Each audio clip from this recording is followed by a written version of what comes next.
रउआ सबके गोड़ छू के गोड़ लागत तनी। आज हम ललई छठ व्रत के कहानी सुनावे जात हई। अगर कहानी नीक लागे तो कमेंट बॉक्स में जरूर लिखब कि कहानी कैसन लागल।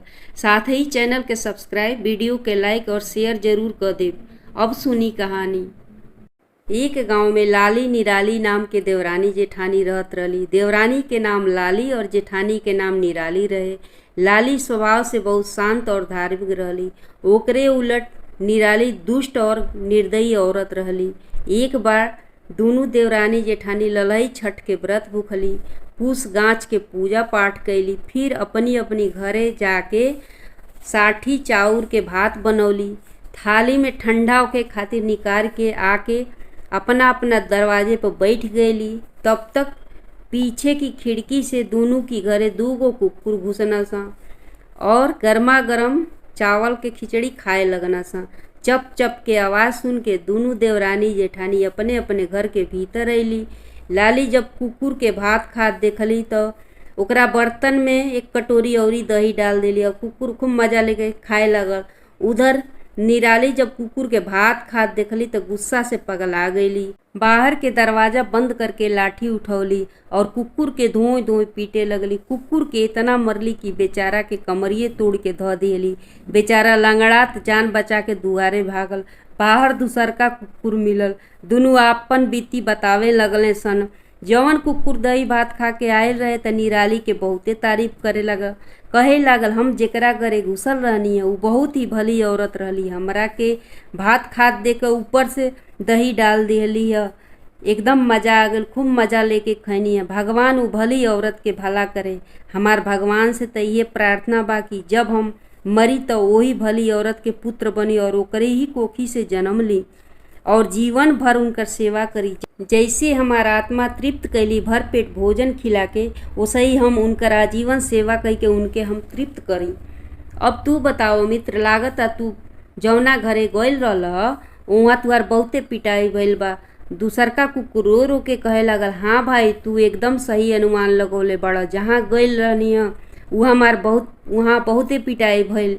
एक त भात इतना गरम रहे कि मुँह डलते ही जीभ जर गई। अब हम 2 कवर खैले रहनी तब तक वो घर के दुष्ट मालकिन आ गए। दरवाजा बंद करके हमार बहुते धुलाई कैलस। एकरा पहले कबो हमारे इतना पिटाई ना भइल रहे। हमार त कमरिए तोड़ दियलस। हमार भगवान से ये प्रार्थना बा कि अगला जन्म में हम ओकर पुत्र बन के पैदा होखी और जैसे हमार मार के कमर तोड़ले बा वैसे ही ओहू के तोड़ी। कमर टूटले की वजह से वो कुकुर ज़्यादा दिन तक ना जियलस। कुछ दिन के बाद ही मर गई। बेजुबान के प्रार्थना भगवान जी सुन लिहले और ओके निराली की कोखी में डाल दिहले। कुछ दिन बाद निराली के पुत्र पैदा भइल। निराली बहुत खुश भइली कि चलम और बुढ़ापा के सहारा आ गई। लेकिन अगले दिन ही वो लड़का मर गई। उ दिन ललई छठ रहे। अपन लड़का के लाश लेके निराली बहुत रोवतारी। फिर कलेजा पर पत्थर ध के ओकर अंतिम क्रिया करवौली। असही निराली के हर साल पुत्र पैदा होके और अगले दिन हलषष्ठी के दिन मर जात रहे। असही 5 बार हो गई। निराली मने मने विचार करत रही कि हर साल हमार लड़का काहे ललई छठ के दिने में मरेला। वही दिन उ सपना में उ कुकुरा के देखली जेकर उ कमर मार के तोड़ले रहली। कुकुरा कहे लगल, हम ही तोहार पुत्र बन के पैदा होखिला और हलषष्ठी के दिन मर जाइला। तू जवन हमारे साथ कैलू वही के हम बदला चुकावत बानी। सपना में ही निराली हाथ जोड़ के माफ़ी मंगली। कहे लगली, हमके माफ़ कई दो, बहुत बड़ अपराध भइल हमसे। 5 बार तोहके पा के खो देहले बानी। कौनो उपाय बताओ कैसे तोहके पाई। तब कुकुर कहे लागल, ललई छठ व्रत में हल से जोतल खेत के अनाज मत खइया। गाय के दूध दही घी मत खइया। कुश के पूजन करिया। भैंस के दही महुआ साठी चाउर से छठी माई के पूजन करिया। हम तोहरा कोखी जन्म लेके जीवित रहब। कुकुर के बतौला अनुसार निराली ओसा ही पूजा पाठ कैली। तब से निराली के पुत्र जीवित और दीर्घायु होखे लगलन सन। तब से ही व्रत के शुरुआत हो गई। संतान की कामना, संतान की दीर्घायु और सुखी समृद्धि खातिर ललई छठ के व्रत कइल जाला। जय हो हलषष्ठी मैया। एक नगर में भाई बहन रहत रहे लो। माई बाप के तो बहुत पहले ही स्वर्गवास हो गई रहे। भाई मेहनत मजदूरी क के आपन और अपनी बहन के पेट पालत रहले। बहिन जब सयान भइली त एगो बढ़िया घर बर देख के बियाह क दिहले। बहिन ससुराल चल गईली, अब इहो अकेले पड़ गईले। ना त रिश्तेदार मिल के इनकरो बियाह एगो सुशील कन्या से करा दिहल लो। उनकी मेहरारू के नाम बिमला रहे। बिमला बहुत ही धार्मिक रहली, कर्म धर्म में उनकर बहुत ही आस्था रहल। समय बीतत गईल, बिमला के एगो लड़का भइल। दोनों मर्द मेहरारू बहुत ही खुश भइल लोग। भादो मास के हलषष्ठी व्रत आइल तब बिमला अपना पति से कहली, हमहू हलषष्ठी के व्रत भूखब। मेहरारू के बात सुन के कहे लगले, हमनी बहुत गरीब बानी हो, पूजा के सामान कहाँ से लाइब, कैसो कैसो तो तीनों प्राणी के गुजर बसर होता। बिमला कहली, हमके हलषष्ठी माई पर विश्वास बा, ऊ जरूर हमार दुख दूर करिया, लेकिन पूजा के सामान तो लवही के पड़ी। दूध दही साठी चाउर एकरा खातिर तो पैसा चाहबे करी, कुछ रउआ उपाय करी ना। बिमला के बात सुन के उनकर पति कहे लगले, ठीक बा, लगे त एको फूटी कौड़ियो नइखे, लेकिन हमार बहिन बहुत अमीर बा, ऊ जरूर कुछ मदद करी। ओकरा बहुत बड़ा जमींदारी बा, गाय भैंस बा। काल भोरे होते अपना बहन की घरे जाके साठी चाउर और भैंस के दूध दही घी मांग के ले आए। अब तब बिमला खुशी खुशी ललई छठ व्रत के तैयारी करे लगली। अगला दिन हलषष्ठी के व्रत भूखली। उनकर मर्द भोरे होते कान्हे पर गमछा ध के बहन की नगर की तरफ चल पड़ले। बहुत तेज घाम रहे, बहन के नगर भी बहुत दूर रहे। भोरई से चलत चलत दोपहर हो गई, प्यास से गला इनकर एकदम सूख गईल रहे। आखिर अपना बहन की नगर में आ पहुँचले। उनकर बहन भी वो दिन ललई छठ व्रत भूखल रहली, हलषष्ठी माई के पूजा क लेले रहली। अब साठी धान के चाउर रिंझत रहली। साठी चाउर के धोवन कबो नारी में ना फेंकल जाला। साठी चाउर धो के एगो बर्तन में रखले रहली।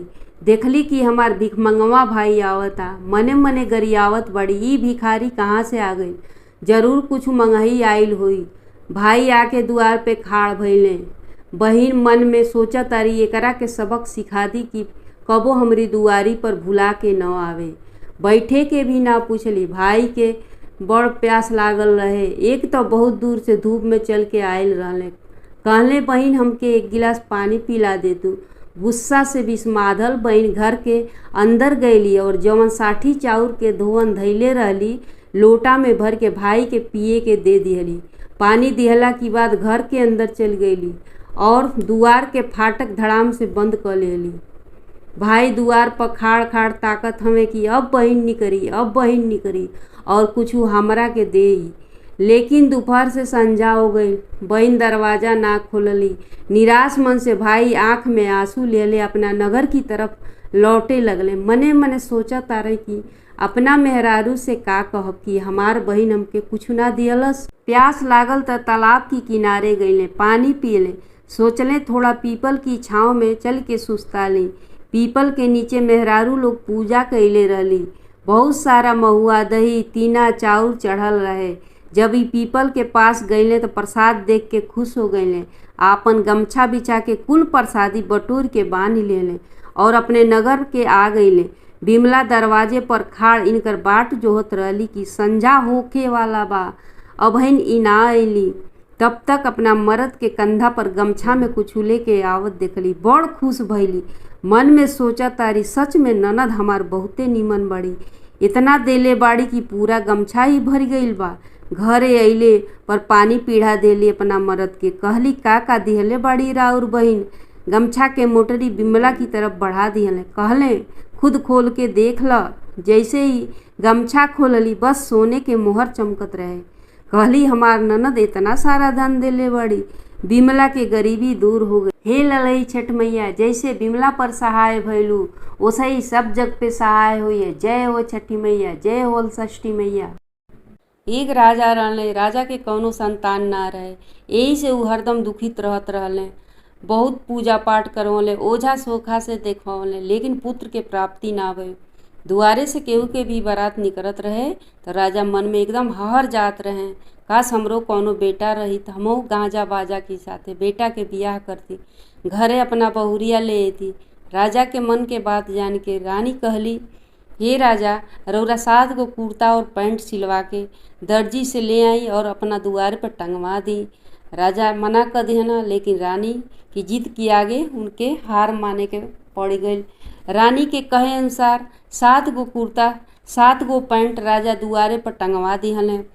अब तो बरछकुआ आवे लगले लो, कहे लगले राउर 7 गो बेटा बा, हमारी बेटी से बियाह क ली। राजा सबसे इहे कहे हमरा कोनो बेटा नहीं के, हम तो रानी की कहला पर कुर्ता पैंट सिलवा के टंगले बानी। लेकिन देखनारू लोग कहे कि ना राजा आप झूठ बोला तनी, आपके 7 गो बेटा जरूर बा, यही से तो हमेशा 7 गो पैंट कुर्ता दुआरे पर टंगल रहेला। बर देखुआ की जिद पर अब तो राजा के पैंट कुर्ता के साथ 7 गो राजकुमारी से विवाह करे के पड़ गई। 7 गो बारात निकलल, गांजा बाजा के साथे राजा 7 गो बहुरिया बियह के अपना महल में ले अइले। ऐसे दिन बीतत गईल, बिनु बेटा के 7 बहुरिया दुखी मन से महल में रहे लगली। 7 बहुरिया के दुखी देख ललई छठ मैया के रही ना गईल। ललई छठ मैया बुढ़िया की भेष में राजा की रसोई में आ गईली, जहाँ राजा के 7 बहुरिया खाना बनावत रहली। 7 बहू से मैया कहली रोज त राजा के नमक वाला दाल परोसल जाला, लेकिन बिना नमक वाला दाल राजा के खाना में परोसिह लो। जब राजा कहिए कि बिनु नमक के दाल कैसन, त तुहू 7 बहुरिया कह दिया कि बिनु बेटा के बहू कैसन। 7 बहू हाथ जोड़ के ललई छठ मैया से कहे लगली, हे माता आज त नमक डाल के दाल बन गईल बा, काल बिनु नमक के दाल बना के परोसल जाई। छठ मैया वहाँ से अंतर्ध्यान हो गई। अगला दिन बिनु नमक के दाल बना के राजा जी के बहू लोग भोजन परोस दिली। राजा कहले बिनु नमक के दाल कैसन। इतना सुनते 7 बहुरिया कहली त ससुर जी बिनु बेटा के बहू कैसन। इतना सुनते राजा के आँख में आंसू भरी आई। रानी के भला बुरा कहे लगले, का जरूरत रहे कुर्ता पैंट की साथ इस 7 के बियाह कैले के, जिंदगी 7 के बर्बाद। राजा कहे लगले अब हम जियब ना, गंगा जी में अपन कूद के प्राण दे देब। रानी कहली हमहू चलब, केकरा भरोसा भला हम रहब। रानी साथे चल दिहली। 7 बहुरिया कहली हमनी केकरा भरोसा रहल जाई, हमनी भी गंगा जी में जल समाधि ले लिहल जाई। राजा रानी और 7 बहुरिया गंगा में कूद के मरे खातिर चल दिहली। गंगा किनारे जैसे ही पहुँचली, जैसे ही कूदे के भइल लोग, जल में से गंगा मैया प्रकट भइली। रानी से कहली हम सब जानत हई।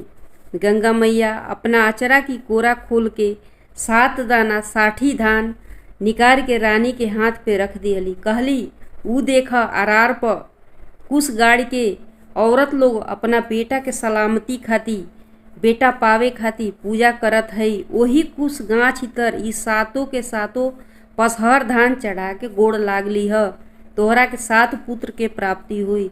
गंगा माई की कहे अनुसार रानी 100 परिवार कुश गाछ के पास जाके प्रणाम कैली, विधिवत पूजा पाठ कैली, 7 60 धान चढ़ौली और जैसे ही परिवार के साथ महल जाए खातिर पाछे मुड़ली, घोड़ा सवार 7 बेटा उहे कुर्ता पैंट पहिर के आ गईले और घोड़ा से उतर के राजा रानी के प्रणाम कैले। 7 बहुरिया के पति मिल गईले, राजा रानी के बेटा मिल गईले। जय हो ललई छठ मैया, जय हो षष्ठी मैया। जैसे 7 बहुरिया राजा रानी के मनोकामना पूर्ण कैलू, ओसही सबही के करिए।